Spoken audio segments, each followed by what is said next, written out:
जय श्री राम दोस्तों, आप सभी का स्वागत है हमारे यूट्यूब चैनल जिज्ञासु रोमा संघ पर। तो बिहार के मुख्यमंत्री पद का शपथ ग्रहण हो गया और नीतीश कुमार जी फिर से मुख्यमंत्री बन गए। ये बात तो मैं बहुत पहले भी बोला था कि कुछ भी हो, चुनाव के परिणाम तो खैर आएंगे भाजपा गठबंधन के पक्ष में ही, मगर मुख्यमंत्री नीतीश कुमार जी ही बनेंगे, क्योंकि बिहार के सीएम का कुर्सी का जो चाबी है वो नीतीश कुमार जी के पास ही है। तो चलिए, वीडियो शुरू करने से पहले मेरे चैनल को सब्सक्राइब जरूर करिए ताकि कोई भी इंपॉर्टेंट वीडियो ना छूटे। वीडियो को लाइक भी करिए, कमेंट भी करिए और चैनल को शेयर भी करिए। और हाँ, वीडियो पूरा देखिएगा ताकि आपको ये समझ में आए कि नीतीश कुमार जी में आखिर क्या खासियत है कि वे महागठबंधन को धूल चटा करके लगातार मुख्यमंत्री बने जा रहे हैं। उन्हें कोई नहीं रोक रहा है भाई, और रोकने वाला अब तक तो खैर 20 साल से कोई आया भी नहीं है कि जो नीतीश कुमार के चक्का को रोक दे। उनके जो विकास का जो चक्का है ना, उसे कोई रोकने वाला भी बिहार में है ही नहीं। तो चलिए शुरू करते हैं। नीतीश कुमार जी आज जो 10वीं बार शपथ लिए हैं, ये भाजपा के सहयोग से लिए हैं। यानी भाजपा के जो अगर 89 विधायक जो जीते हैं, गठबंधन में जीते हैं, इस वजह से आज इनको एक मुख्यमंत्री पद जो है सो मिला है। तो हमेशा एक गठबंधन में सरकार बनाए, स्वतंत्र रूप से तो जदयू कभी सत्ता में आई ही नहीं और कभी ये स्वतंत्र रूप से कभी चुनाव लड़े भी नहीं। तो इनके साथ आज 26 लोग मंत्री पद की शपथ लिए हैं, इसमें से 14 भाजपा के हैं और 8 इनकी पार्टी जदयू से हैं। भाजपा की तरफ से तो 2 उप मुख्यमंत्री पद बनाए गए हैं, एक सम्राट चौधरी को और दूसरे विजय कुमार सिन्हा को।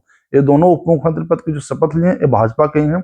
और 2 जो है मंत्री पद की शपथ वो लोजपा की तरफ से है, और एक मंत्री पद की शपथ है हिंदुस्तानी अवाम मोर्चा और जाकर के उपेंद्र कुशवाहा की जो पार्टी है उनकी है।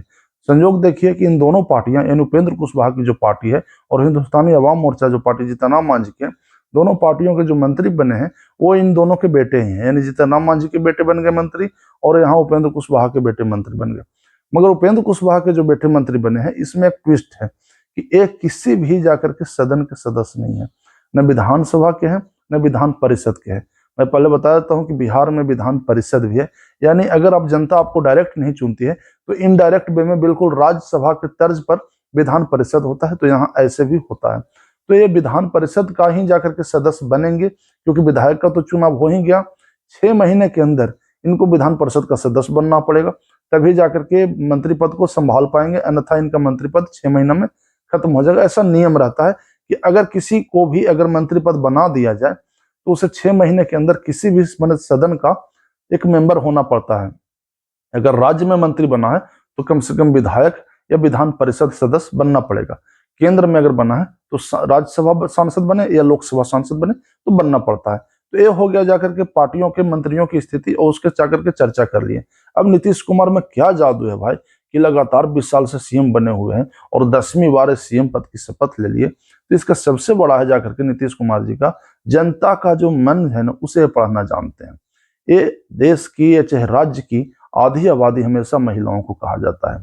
ये महिलाओं की मन की बात पढ़ लिए कि महिलाओं को जाकर के सबसे ज्यादा समस्या एक समय में बिहार में शराबी पति या चाहे शराबी ससुर से भी होता था। अब सोचिए कि पति तो पीटता ही था, कई बार तो शराबी ससुर भी आकर के मतलब अपने पतोहों को पीट देते थे। तो घर में ऐसा एक नारकीय माहौल हो जाता था। शराब का माहौल अगर ऐसा हो गया था कि बिहार में बहुत सी महिलाएं सुसाइड कर लेती थी। तो नीतीश कुमार जी वादा किए कि भाई हम अगले बार अगर बनेंगे सीएम तो हम शराबबंदी कर देंगे, और सच में वो वादा निभाए भी और शराबबंदी कर दिए। तो महिलाओं ने इन्हें अपना एक अच्छा रहनुमा माना कि नहीं भाई, बिहार में एक नेता कैसा हो तो नीतीश कुमार जैसा हो। दूसरा सबसे ताजा बात हुआ 10,000 रुपए की जो आर्थिक सहायता दी गई जीविका दीदियों के द्वारा। ये तो ऐसे दिया गया है रोजगार के लिए, मगर रोजगार तो खैर चलते रहता है, मगर कम से कम किसी को अगर अचानक 10,000 रुपये आ जाए और उसे सोचिए कि घर में जो जरूरत ही हो, तो ऐसा कैसा लगेगा। और वो कोई वादा नहीं, सीधे अकाउंट में ही आ जाए। एक है ना कि चुनाव बाद देंगे, चाहे 2 महीने बाद देंगे, 10 महीने बाद देंगे, ऐसा कुछ नहीं, सीधे अकाउंट में दे देंगे। और यहीं पर महागठबंधन के नेता चूक कर गए। महागठबंधन के नेता जो भी बेचारे, उनके पास तो खैर सरकार तो है नहीं, तो जे करेंगे वादा करेंगे, और वादा वे किए तो उठ पटांग किए कि हर घर से नौकरी देंगे, हर घर से नौकरी देंगे। अब ये हर कोई जान रहा है कि हर घर से नौकरी देना लगभग असंभव है। हर घर से नौकरी अब कहां से दे सकते हैं? बिहार में पद है ही कहां कि आप हर घर से नौकरी दे देंगे। अब सोचिए कि मान लेते हैं बिहार में 2 करोड़ से 2.5 करोड़ लगभग में अगर परिवार है, तो हर करोड़ को अब सरकारी नौकरी तो दे नहीं सकते हैं, ये तो लगभग असंभव है। तो अब वादे भी जो किए वो हवा हवाई किए, वो धरातल पर नहीं उतरे। तो ये नीतीश कुमार का अपना जो चार्मिंग है ना, जनता में समझिए तो एक पकड़ ही कहिए, पर्सनालिटी कहिए, प्रोफाइल कहिए, वो इतना दमदार है कि महागठबंधन तो अब तक था तक नहीं लगा पाया कि आखिर नीतीश कुमार के जो प्रोफाइल है उसकी जनता में इतनी अच्छी पकड़ है, उसका था कहां तक है। उसको काटा जा रहा है जाके झूठे हवा हवाई वादों से। अब हवाई वादों से जाकर के नीतीश कुमार जैसे परांगत नेता तो परास्त नहीं होंगे। सोचिए कि वे एक समय रहा होगा कि अटल आडवाणी के समय से ही वे सीएम पद की शपथ ले चुके हैं। आपको ये जान के आश्चर्य होगा कि जब भाजपा के साथ इनका गठबंधन हुआ था तो भाजपा ने ही इनको सीएम पद के लिए प्रमोट किया था, और सन 2000 ईस्वी में ये पहली बार जाकर मुख्यमंत्री पद की शपथ लिए थे और 10 दिन के लिए मुख्यमंत्री भी बने थे। अब सोचिए कि जाकर के उस समय से लेकर के आज 2025 आ गया, यहाँ तक वे 10वीं बार शपथ ग्रहण लेने वाला व्यक्ति कितना एक्सपीरियंस होगा। इस एक्सपीरियंस को आज तक महागठबंधन के किसी भी नेता ने था नहीं लगाया, और यही सबसे बड़ी वजह है जाकर के नीतीश कुमार की राज का, सफलता का, कि नीतीश कुमार जनता के मन को पढ़ते हैं, बिल्कुल अपने दोस्त नरेंद्र मोदी की तरह। आज वही हाल हुआ कि नरेंद्र मोदी जी को पटना एयरपोर्ट पर ये भावुक होकर के उनका पांव छूने की भी कोशिश किए। खैर, मोदी जी का बड़प्पन रहा कि इनका हाथ जाकर रोक दिए और गले लगा लिए। अब सोचिए कि ज्यादा अंतर उम्र का नहीं होगा, मगर फिर भी जाकर के उनको एक ऐसा लगा होगा कि नरेंद्र मोदी आज जो मुख्यमंत्री पद की जाकर हम शपथ ग्रहण में आए हैं तो कुछ जाकर के हमारे लिए विशेष स्थान ही होगा, और वे इनके सहयोग को मैंने समझिए तो अपने आभार जताने के लिए, पांव छूने के लिए बेचारे लपक पड़े।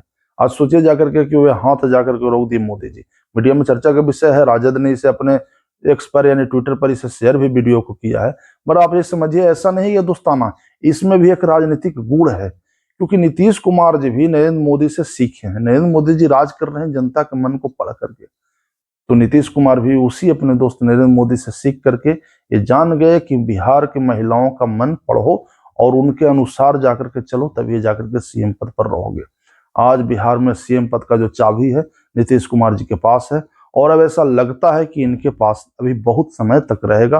2025 से तो 30 टर्म है ही है। बहुत से लोग हल्ला उड़ा रहे हैं कि 2 साल बाद जाकर के छोड़ देंगे। मैं फिर से बोल रहा हूँ, कुछ भी हो, बिहार में सीएम पद का जो चाबी है ना, नीतीश कुमार जी की मर्जी से ही हटेगा, और यही इनकी सफलता का राज है कि जनता का मन पढ़ना जान चुके हैं। महागठबंधन कुछ भी कर ले, अगर इनको हराना है तो उनके अनुसार जाकर के आपको भी जनता का मन पढ़ना ही होगा। तो दोस्तों, मेरा वीडियो तो अच्छा लगा ही होगा, आप इसे जरूर जाकर लाइक करिए, कमेंट करिए, चैनल को शेयर करिएगा, और हाँ, वीडियो पूरा देखिएगा ताकि आपको जाकर के अगला वीडियो आए तो आपको समझ में आए कि बिहार की राजनीति और देश की राजनीति पर क्यों मैं आखिर सच बातें ऐसा बोलता हूँ जो जनता और जाकर के नेताओं के बीच में एक पुल का काम करे, ताकि जाकर के आपको नेताओं के प्रति भी अच्छी समझ आ सके कि कौन सा नेता किस जनता के लिए अच्छा है। तो चलिए अगले वीडियो में मिलते हैं। धन्यवाद।